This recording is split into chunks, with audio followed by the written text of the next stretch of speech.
Welcome to the Prosper Project, the show that helps entrepreneurs build brands that impact the world and the bottom line.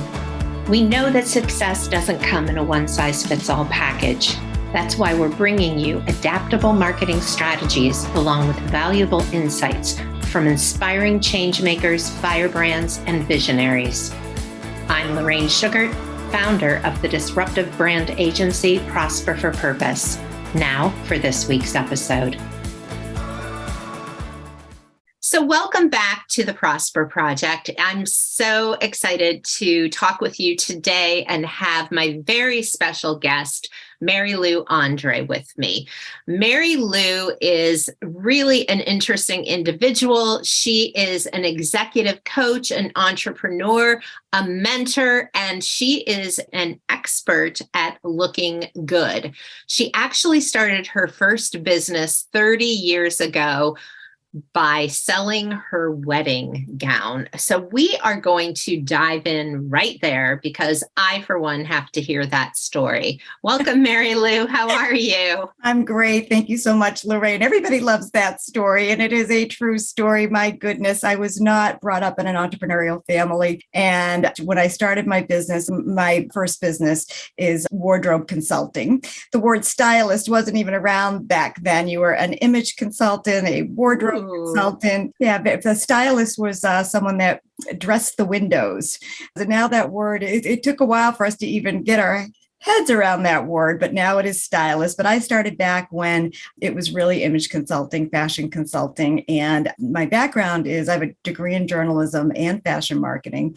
And right out of school, my last corporate job, I worked for the old Jordan Marsh. I am from the Boston area, the New England area. Some of your listeners might remember that brand, but I was there right before it closed. And I worked for an amazing woman. I think I was a little bit naive about retail. I thought I landed my dream job when I went to work for Jordan Marsh. And there was a senior, I reported to the only female executive in the whole company, Karen, and she was the senior vice president of marketing. And I was doing PR. And part of my job was to get her in front of the camera, Lorraine. Oh, my goodness. I would pitch the media the old school way. There was no internet. I would get on the phone and I got her some incredible interviews. And then I would go down on the floor and pull clothes. I always had a connection at the makeup counter. And she was so brilliant. And she was wearing beige. And I remember the day that I put her in a red jacket and had her makeup done. And she was so brilliant and so confident. But she just looked at me and said, I feel like a different person. And she really was the one. I always did this process that we have since. We have a methodology that I really always did, but she was the first one to say, you have a gift. Can you? And we all got laid off on March 30th. And I went to her home on April 1st. So my company really started on April 1st. And she said, show me what you do. And I think it must have been 8 hours later, 20 trash bags of clothes. I cleaned out her closet. I helped her shop in her closet, the same thing that we do, the consultants that work here do every day. And that's how it started. So when she told me, okay, you're going to start your business, I remember going home and I had just gotten married. We had no money. And I said, this is the entrepreneur in me. And I read an article. I was always a big reader. I'm still a big reader. And I read this article about consignment stores. And I hadn't even heard of this before. So I went into my closet and I said, what is the most expensive thing that I own that I can sell? And it was my wedding dress. I did keep the husband. And you kept the ring because I would think that probably was worth even more. But you decided... I kept the ring. I kept the husband. But the interesting part of the wedding dress story is how, and I didn't know it at the time, how well it fits into our philosophy of using the things that you need on the day that they were intended, using them as a tool of confidence. And then when you don't need them anymore, we really, the best dressed men and women, we work with both men and women that I know have the fewest amount of clothes, Lorraine. I have learned so much from my clients, the ones that I've been blessed with really serving some incredible men and women. And you study them, these leaders, and you see the quick decision making, how they don't want a lot of stuff around them. So back to the dress, it really did frame the company so beautifully. Again, I didn't know it at the time. I was really just in need of cash, but I ended up buying a used computer and I bought memberships, one membership. I could only afford one. But and my dad was so great. I remember he was just such a great, strong mentor for me. But he said, plant your seeds where you want them to grow. He's like, no more of this fashion stuff. You got that. He's like, you've got to get around people that can afford your services. So I bought a membership. It was $200. And that was a ton of money for me at the time, especially coming off of my computer purchase and my business card purchase. And I joined New England Women Business Owners. And again, one of my lifelong, I loved your episode on your entrepreneurial truths. One of my truths is plant your seeds where you want them to grow. And I love that so much. Up. And Lorraine, we're like birds in a feather. You show up, and I paid for that membership. And then it was $25 a month on top of that to go to the dinners. And I showed up. I was so young. And the other thing that I did was I volunteered my time. I had a PR background and I raised my hand to be on the PR committee. And what that allowed me to do, it gained me even more access to the members who were being interviewed for the newsletter, whatever. But I used to physically go to their office to do the interview. And through that process, and again, I don't think I did it as strategically as it sounds. Again, there was no Zoom that you could pop on, but I would go to their office and interview them. And I was looking back for another speaking engagement I did recently. And I think out of that initial group of women that I interviewed that year, 8 of them became clients. So it's all about being connected.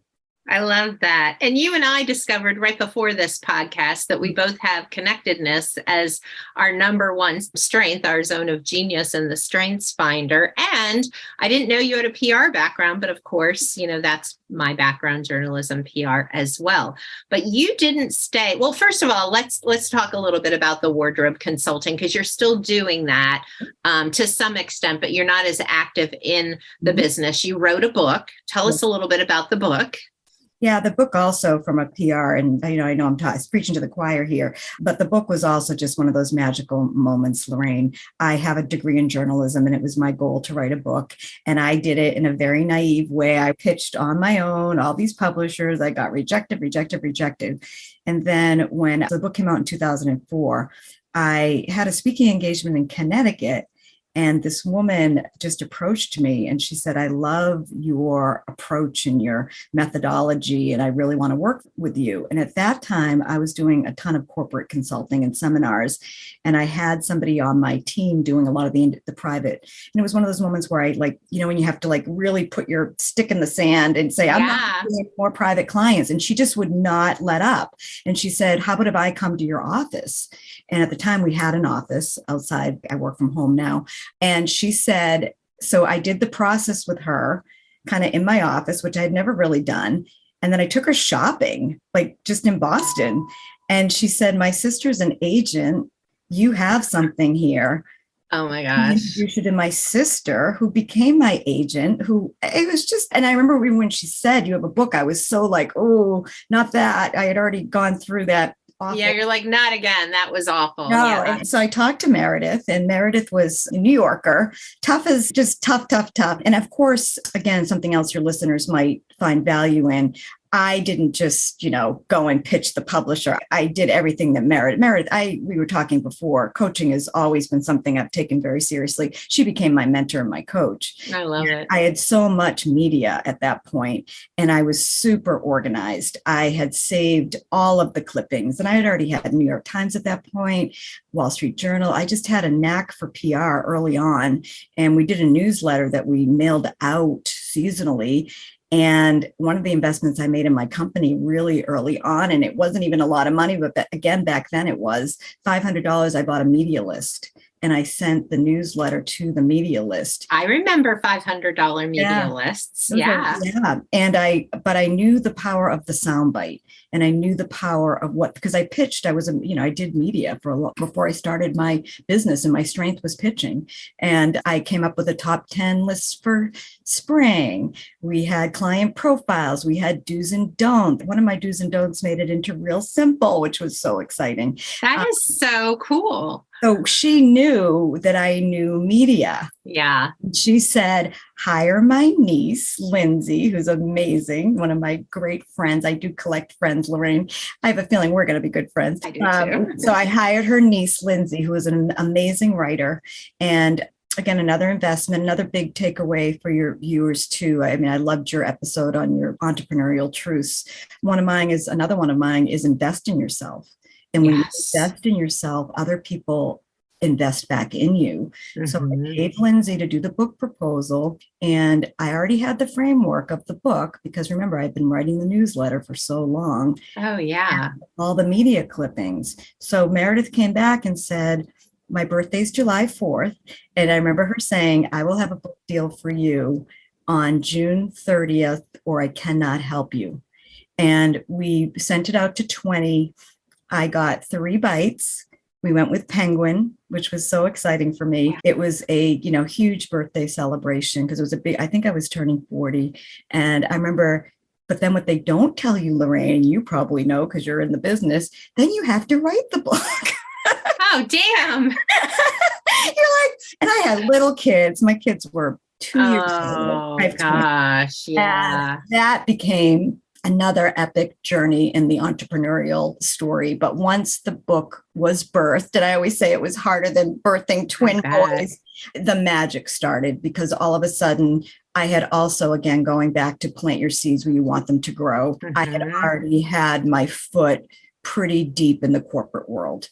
And I probably spoke at every single women's network there was, and I got paid to speak. So I went to the law firms and financial services firms, all those that paid speakers.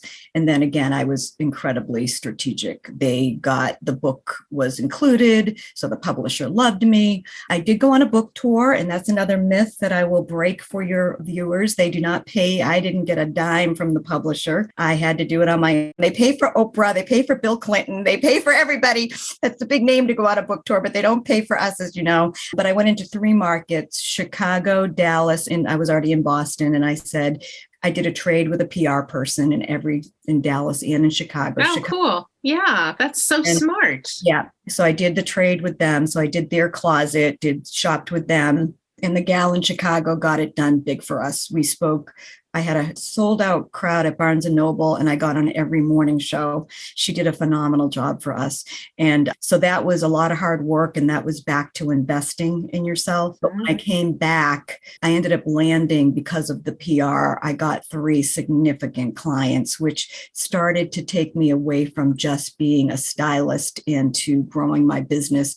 My biggest client, believe it or not, was an assisted living company, high end assisted living. The marketing person heard me on a radio show in Boston, and they loved authors. They loved lifestyle authors. And I was hired to, of course, who do you think their target audience is? It's the 45 to 65-year-old daughter making the decision for where mom and dad are going. So I went up and down the East Coast for them and did 3 to 5, a talk, 30-minute talk. This leads into my methodology, which to your listeners, like a methodology will also just really set you up for success. Have to have a methodology. Yep. Yeah, I had a 5-step process that we still use to this day. We're now online with it. But I just went and could belt out my 5 steps of my process, sign a book. They would get treated to the beautiful dinner at these places. So I had it down pat, did most of them. I'm in Boston. I did most of them in Rhode Island and Connecticut. Yeah. In my car at 3:00. I have my little babies at home, and I would get on site at 5:00. I would start speaking at 5:30. I would be done at 6. I would sign at 6 to 6:30. They would then take the folks on a tour and give them dinner back in my Batmobile, as I called it. And I would be home by 9:00. Yeah. So I did that. So that was like one of I think when you do take on something like writing a book, starting an online class now is similar. You have to think it through. I always reverse engineer. But it's one of my favorite expressions, reverse engineer where you want to be. Yeah. Yeah. From where you start. Right. So that's kind of the story on the book. And it just, the other interesting thing is a lot of men, like I did a lot of financial services. It was just interesting how many men, it just added zeros to your paycheck if you were an author. mostly with the guys. Women still want to Interesting. negotiate. You know what it's like. Yeah. Yeah. There's perceived value, you're in. Women still want to, I don't know why we do that to one another, but I find that a lot of women still wanted me to do the speaking for free. And the men just kind of got the Interesting. deal. It was very interesting. So I started to go towards industries that weren't going to nickel and dime me, which ended up being law, financial services, HR consulting. Mm-hmm. No, that's great. So talk a little bit about how the book how you went from book to Facebook group and online course, which I know you're getting ready to relaunch. That's coming up, right? The course. Yep, So we're doing that 5 times a year. Yep. yeah. So let's pull that thread. And then I want to go into your executive coaching as well. Okay. So I was moving along. My kids were getting older.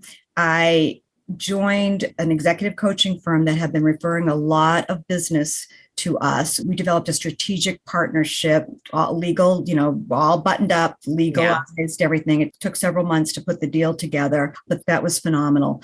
I was at the time, we're very small. We're still very small. There's only 5 of us here. And I was starting to be a speaker or a corporate presenter. There was just so much paperwork and contracts. So I ended up becoming their executive image consultant. That's how they positioned me.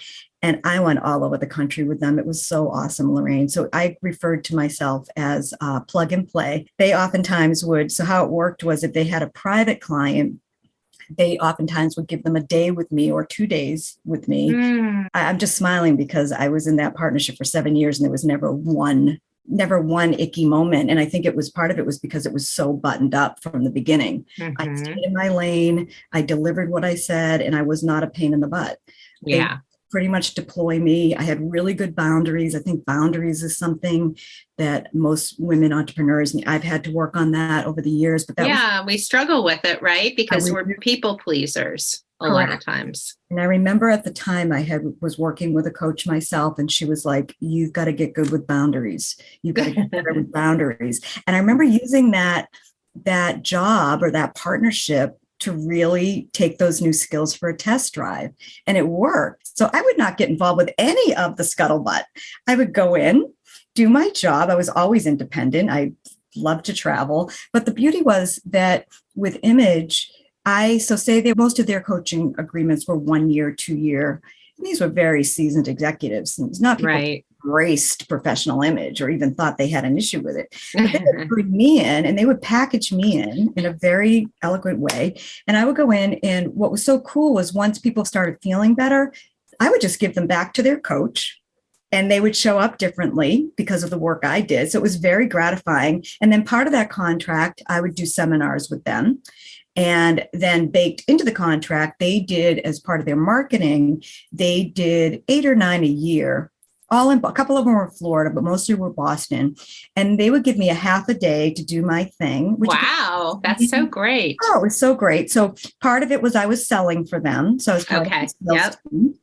I went to their sales meeting. I got a commission if I closed for them. So that was kind of cool. And then they really used me in a really strategic way where if they had somebody that was really being held back because of image, they allowed my team to go in and do some of the coaching, which was very generous. But they would call me and say, we've got this guy, senior leader. He's not going to go up any further if he doesn't understand some of the subtle and not so subtle messages. So that's where the coaching really came in. So I got certified on their particular coaching. Oh, that's so interesting. Yeah. And then, a couple of them asked me, can you be my coach? So that was kind of flattering. But again, I really honored the agreement I had with them. I really honored the boundaries very strongly. But it was always in the back of my head, like, wow, what I'm doing is so much more. And a lot of it went back to that being connected, knowing how to read the room, and knowing how to meet people where they're at, to use this tool, which don't even get me on my soapbox, of image as a tool of confidence and energy and respect and just all the cool things that I always used it as. But when you can meet somebody that has struggled with that, and we're talking there's a lot on the table, like promotions. For sure. I worked with this one guy, I'm smiling, he did a TED Talk after we worked together. And, again, it's his coach helped him massage the messaging, but he called me to help to review it. There was just so many nuggets in that time. So I did that for 7 years. And the really cool thing, I'm a mom first. I was with them kind of taking the pressure off a lot of the contracts. I still had my private clients. I was still running my team, still doing my marketing, still doing my foundation, still doing all the things that I love to do. Because I had it was the first time I ever had like a schedule, Lorraine. Like I knew I had 8 public programs for them. I knew that I had to clear my schedule if somebody came up, which I love because I love energy like that. I love when I do too. Yeah. So Not everyone does, but it's good I to love be able to pivot because who wants the same day every day? Not me. Right. So that beautiful contract came to a grinding halt over the pandemic. So there was some things going on there too. It was a 7-year run. There was some things that I saw. The writing was on the wall. So it wasn't all pandemic driven. There was a lot of changes in the marketplace going on at that time. So I had decided to get certified. I knew coaching was something that I was really passionate about for 2 reasons. Not only because I was connecting with very senior people that were asking me my opinion on things. Yeah, which is cool. Yeah, and boundaries were important. But also I had this team of young stylists that I loved to coach and mentor. And I was running a foundation with volunteers. So coaching to me and everyone I talked to was like, you're a coach anyway. So I was already certified on this particular methodology that was awesome that I was working in. And then I said, I'm going to do this for me.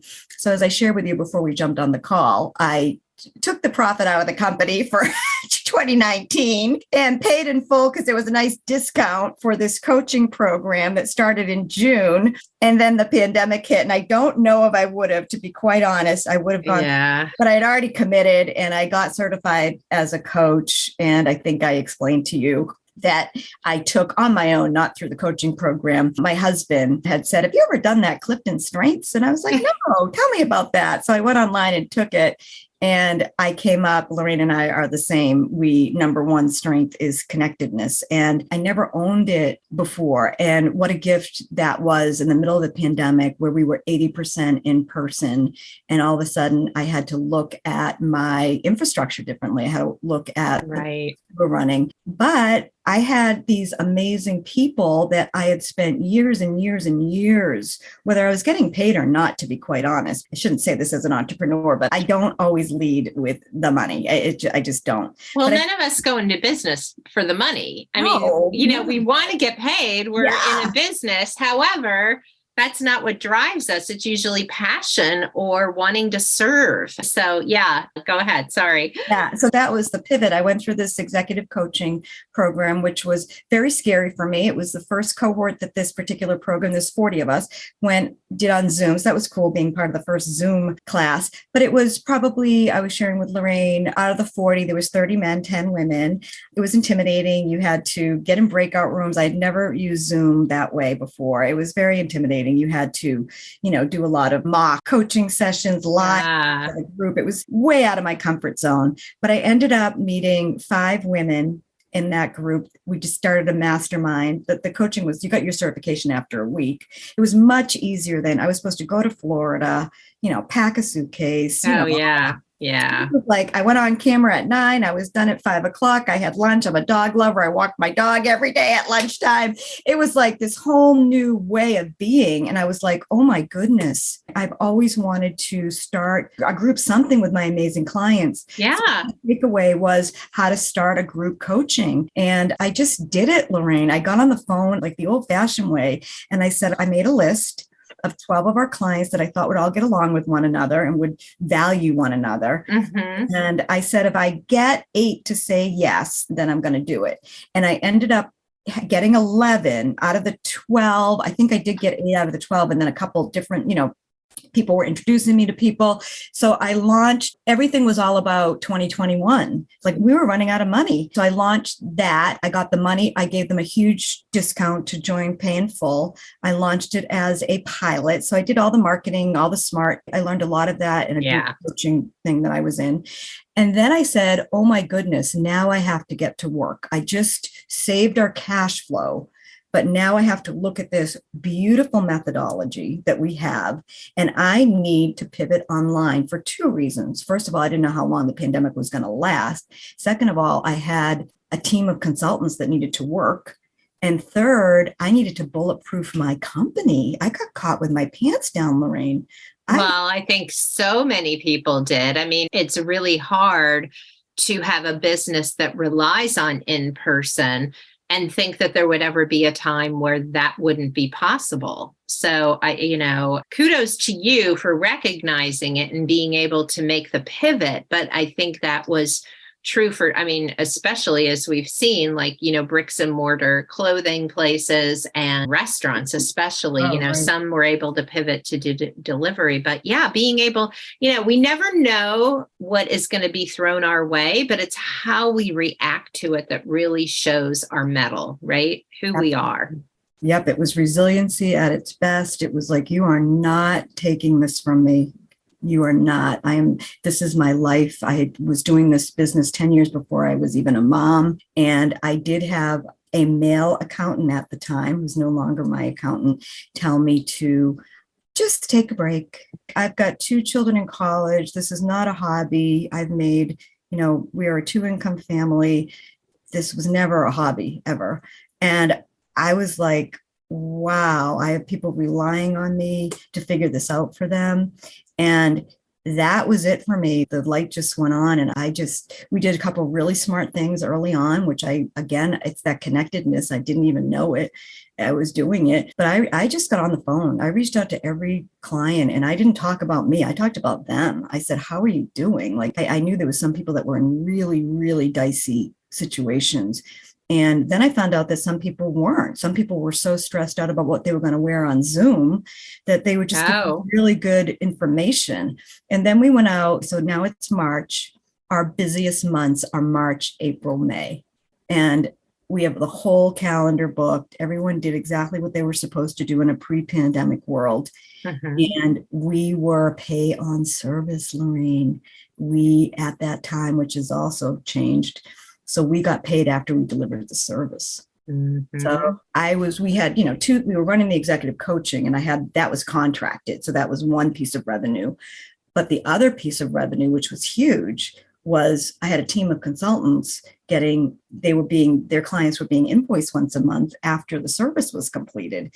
So I went out, and for the first time, another piece of advice I got probably from my dad way back, don't discount your services. So we had never discounted our services. We'd give a lot. We give a lot of extras, but I went out to not the top, but the middle tier client.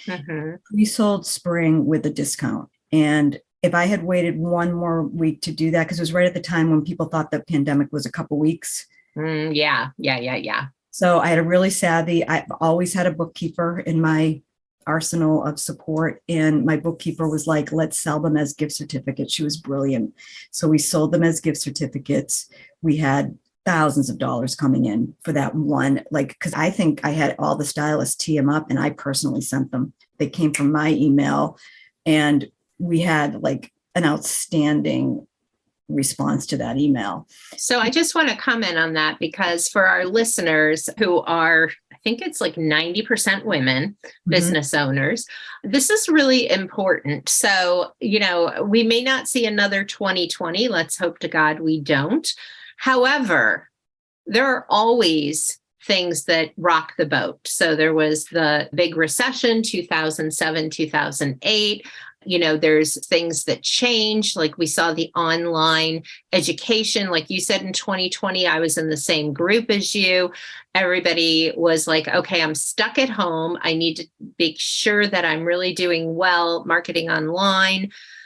But knowing and being able to think creatively, yes, first we panic, but then we need to think creatively about how are we going to continue to sustain our business? And to do that, we probably have to do something we've never done before. So I just think Mary Lou is dropping a lot of gold about how to think about that, and the fact that she got a creative input from her bookkeeper. So that's another lesson here. Your team really drives the engine of your business, and everybody has a different perspective. Bring those perspectives to the table and have those conversations, because that was brilliant. And so you promoted that, you called people, you sent out an email, and it went really well. And it was also well timed. We also, to your point about team, during the pandemic, we got on a call every Monday at 10 o'clock. And they were 2-hour meetings, which were long for us. We're 1 hour, it's usually. And it was unbelievable, the energy of team, because we're image consultants, stylists. These women were forced to go on Zoom. We got really good with virtual, and every week there was progress, Lorraine. And even though there was a lot of stress on me, I was there to be a cheerleader for them. I had women that were homeschooling their kids at the time. It was a lot, but I love that you say that about team. And then Lori came up with the gift certificate. Sarah's like, I can get you a list of my top 10 clients. Even Kathy Smith, a lot of her clients came into our group coaching. We didn't talk about that yet, but we started group coaching. And Kathy was like, oh, I can do, 10 people on my client list would be perfect for that. Sarah's like, 10 people would be great for 90 days to start the inaugural. So yes, we came together as a team, and we ate a little bit of the elephant every single week, and we measured it. We had goals. Even today, I was on a team. We were talking on a Monday. We just had our team meeting at 10. I knew I had. We have ours at 10 on Monday, and we have another one at noon on Friday to do a checkout. Exactly what we do. And I just sent out a top 5 for the week, which I always do. I just recapped what everybody shared. And I said, this is because you have to keep it focused. But that came out of the pandemic. I became a better leader. I became much better with my time. And I also let other people do. And they did phenomenal things for our clients, for themselves, for their families. We were already all working at home, so we could counsel people, our clients, a little bit about, the dog barking and all that kind of stuff. So even though it was hard, there was a lot of blood, sweat, and tears. There was a lot of craziness, as you know. We stuck to what we did really well, which is serving our clients. And you asked me before, one of the most significant things I did, and it was one of the scariest things I did, Lorraine and I were both in the same coaching program, is my coach in that program said, get on Facebook immediately, get on Facebook Live. And I was like, what? Are you crazy? And she said, all your clients are on Facebook. They're all home. You need to connect with them. And I turned the camera on in my office. I didn't know what I was doing. And I had 30 people on the call, 60 people on the call. Like, it was crazy. And then I got so wigged out that of course, me being me, I had to structure it. So now we have a dynamic if any of your listeners would like to join, we have an incredible Facebook group. I am so proud of it. It is my joy. It's called Beyond Dressing Well. We go live every Wednesday night at 7 o'clock. It is a program. I have guests. It's my podcast, Lorraine. We do show and tell, and it gives me an anchor in my week. It gives me joy. So there's a lot that goes into it. But when I turn the camera on, it's even in the middle of the pandemic when it was so stressful, 7 to 7:30 on Wednesday night was my time to connect, share, give. It started as a give back. It just started as like, let's connect with people that are home. And it's fun. And it's just been one of the best things I have ever done is that Facebook group. And now that we're we're back, I'm like, I'm that up. It's fun. No, don't give that up. So I want to make sure that we have time to talk a little bit about the coaching program. Okay. So can you talk a little bit about why you started it and what that looks like and who it's for? So the why, the what, the who. Great. So again, it came out of the pandemic, but I had always, because of the caliber of clients that we are really privileged to serve, I had a lot of very senior executive women who, self-care, giving, a lot of concepts were just foreign to them. And I said, what if I put together these women and do what we do in a group setting? So I reached out and had them come in, and we have 2 now. We started with Thrive in 2021. I think I mentioned it briefly, but it's a group coaching, and our pillars are personal development, which really is the styling and all that fun stuff. Professional development, which is the executive presence piece that we do. And it's also public speaking, manners, organization, all that professional development stuff, LinkedIn profiles. We cover it all. The 3rd pillar is networking. Okay. The 4th pillar is self-care. And the fifth pillar is giving back. So I also run a foundation. I started a foundation in 2016 to celebrate one of our anniversaries, I think our 20th anniversary of the firm. And so it's just been such a joy for me to test out some new skills that I didn't realize I had. And I don't think I would have had I was saying to Lorraine, if you haven't taken that Clifton Strengths, do yourself a favor and do it. It's really easy. You just go on the website and it prints out a report pretty quickly once you take it. But I leaned into connectedness and it has been an absolute joy. I always wanted to do a retreat. So we've done 2 retreats, really high end. They're done in November and they celebrate. So the coaching program is 12 months and it's once a month. And then we do an enrichment, once a month group coaching, once a month enrichment. So I'll bring in a makeup artist, a Reiki specialist, a nutritionist. We've had LinkedIn specialists on the softer skills. And then we also get together in person twice a year and we do a retreat. That's amazing. Mm-hmm. So the first time did you launch this with like a free, what do I want to say, like a challenge or something like that, what we call live launching now? Or how did you get that first group of people into your program? So that's something we talk a lot about too. Like we always hear from people once they have something successful, but how did you start bringing people in? Okay, so at the same time, I was launching 90 Days to Stellar Style, which is our signature program that teaches our methodology in 3 months. That group follows our 5-step methodology. They meet every 2 weeks. They get private one-on-one coaching in a private Facebook group. It's robust. I knew I had to live launch to fill that, Lorraine. I knew that was going to be the heavy, heavy lift, and it is. Thrive, I did it one by one. Something that your listeners might want to take away is the concept of containers. So I thought, wow, I have this group that already knows me and trusts me. I already had the know, like, and trust. I already had that. So I went out to them one-on-one and said, and it was scary, it wasn't easy. They knew me as a stylist primarily. Mm-hmm. I'm putting together this group of 8 to 12 senior executive women to really go deep on professional development, personal development, self-care, networking, and giving back. Explained it, had a 1-pager at the ready. And that's how I sold it. So I did that. Okay. Invitation only. So, and then the other thing that was really cool is now that I have this container, like Neiman Marcus in Boston called me and said, would you like to come in with a group in our new event space? When you have a container of people that are already a group, you can sell things in a much more efficient way. Yes. Now I don't have to do an email and be scraping to sell the spots. They get that opportunity as part of their membership. And I just show up with these amazing women and it's easy. Let me just to clarify, I want to ask a clarifying question. So you have a general free Facebook group, and then you have a Facebook group for the women that are in your program container. 2 program containers. Yes. Yes. We have a private Facebook group for Thrive, which is the tagline for that group is Women Committed to Change and Growth. That's my executive coaching circle. Mm-hmm. We have a private Facebook group for 90 Days to Stellar Style. So you come into that group. That group is 8 to 12 people per cohort. And you get taught, we now have it on videotape.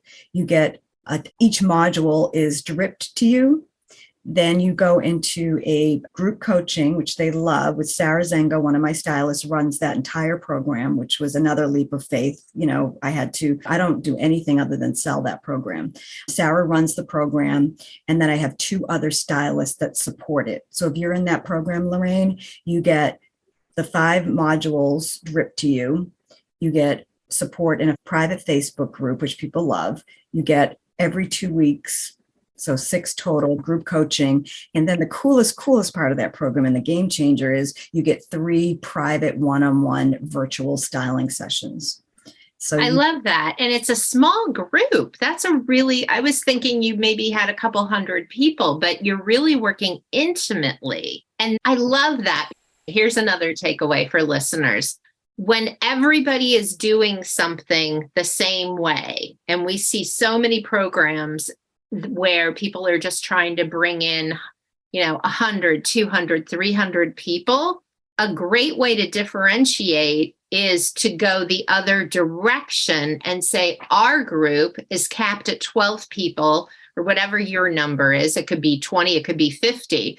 And that enables us to go deeper with each person, because what happens in those bigger programs is you kind of get lost and people don't even really know if you're showing up. But if you're one of 8 or 10 or 20, someone's going to notice if you're not there and probably check in and say, what's going on? So I just wanted to call that out because I think that that is really interesting. And a way to differentiate is to do something that is opposite of the current paradigm in your market.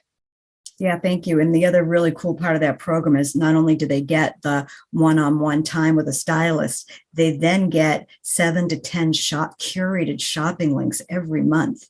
So they're charged with going into their closet and really decluttering it, and they're taught how to do that. The second lesson is find your fit. So we send them back in the closet. So they've already gotten rid of the dead wood, and then they're training their eye to understand what cuts. And our whole philosophy is clothing should fit you. You shouldn't have to fit the clothes. Right. They go back in. Lesson number 3 is refresh your capsule wardrobe. The magic is right there. So then they go back in and they, with their stylist, and say, where are the gaps? Their stylist is tracking it, Lorraine, saying you need new jeans, you need new cool sneakers in your job or whatever, you need outerwear because you're traveling again. And then the stylist 3 times in this program goes and sends you shopping links. You shop for them. Then you get back on the phone and do a fashion show with her. So by the end of that program, then they get an accessories lesson. It follows our methodology. Yeah, no, that's awesome. So that's what that program does. And yes, it is small on purpose because I have to have the stylist support. And we've made a couple changes. We find that they really love the group program when it's done in unison with the Facebook group. So they can do the group lesson, go do their homework, and then they can show off their outfits that they've made in their Facebook and get and support one another. I love that. And we will have a link to that program. So if you're listening to this and you're driving right now, when you get back, just bookmark this page and go back, check the show notes, and you'll get a link to Mary Lou's programs and whatever other things that she wants to share with you. We'll make sure all of that is below. So Mary Lou, this has been, and I knew going in that we could have had this conversation all day long because we have very similar backgrounds. We have the same, well, except the fashion. No fashion experience here, but my daughter majored in fashion merchandising and she went to school in Paris for a while and had her postgraduate internship there. So she got that fashion gene, but I love how you look at things. I love your creativity. I love that you are so resourceful. I never could have sold my wedding dress. I still have my wedding dress. Like, who wants my wedding dress? I don't know. Probably no one. It's in a box somewhere in my attic. But I really admire all of that. And I think that I took notes. I rarely take notes when I'm interviewing someone for my podcast, but you dropped a lot of gold today. I think this was a great episode. And of course, as entrepreneurs are listening and knowing what to value, I also want to ask you, when you think about, you got through the pandemic by pulling yourself up and just saying, I'm not going to let this defeat me. I'm going to figure it out. And you did. What does it really mean, though, for you to prosper? Such a great question. 2 things come to mind. First of all, I was always told as a kid, I grew up in a very academic family. 3 other siblings that were, I think I had learning disabilities, to be honest. I always had the creativity gene. And I was told I was too sensitive. I was, those kind of things. So to prosper, to pull my creativity, my sensitivity, and my strong resiliency, which I did learn in my family, to pull those gifts in a way that serve others is extraordinary. When I think back on, and I've pushed myself into some pretty uncomfortable situations where I have incredible faith. I really, a lot of times will just pray and say, if I'm supposed to share a message, please let it come to me. Like, let me go into the situation and let it work. And 99% of the time it does. And when it doesn't, you're learning an even bigger lesson, as you know. Right. But I remember early with the executive coaching firm that I told you I had just a blessed partnership with for 7 years. The first time they put me in front of their clients to talk on this enormous topic of executive and personal presence, they were very nervous. And I had to practice and go and do all this test run. And I was down the Cape. It was in the summer. It was at the beautiful Chatham Bars Inn. And I was super intimidated. It was mostly men in the audience. And we had rehearsed all my answers to most of the questions that they were going to ask. And the first question was, this gentleman in the audience asked me, what is your biggest pet peeve about executive presence? It was completely off the cuff. I wasn't prepared. And I just dug deep and I just said the most authentic thing. And it has become a signature talk for me. I said, when people dismiss it as not being relevant. And that got me so the trust, I could see people changing. I reframed a topic in a way that made sense to the audience. And that's, I guess when you say, how to prosper is to be able to be in a room and read the audience and give them valuable information, but not take yourself so seriously either. But I have been blessed. And then fast forward to after the pandemic. So the Chatham Bars Inn, you're not from this area. It is the most exclusive place to hold a retreat. I've spoken there.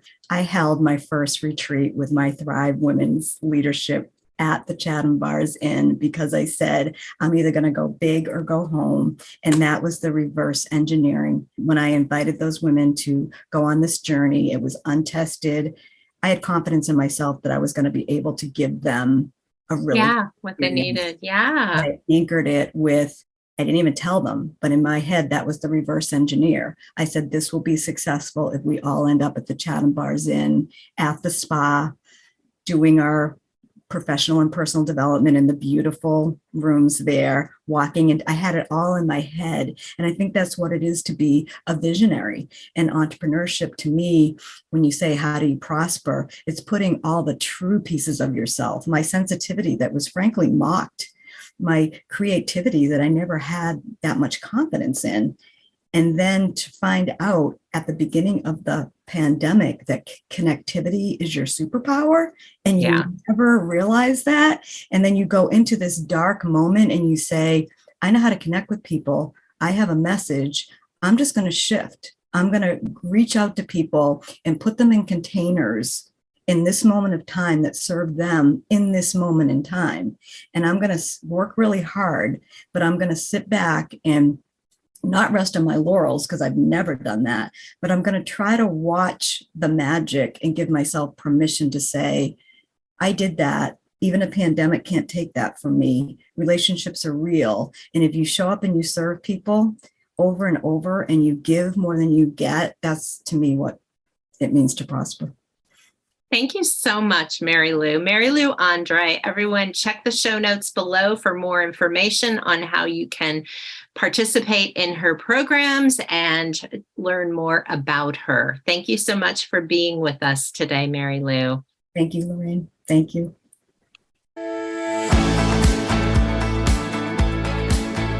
Thank you so much for tuning into this episode of the Prosper Project.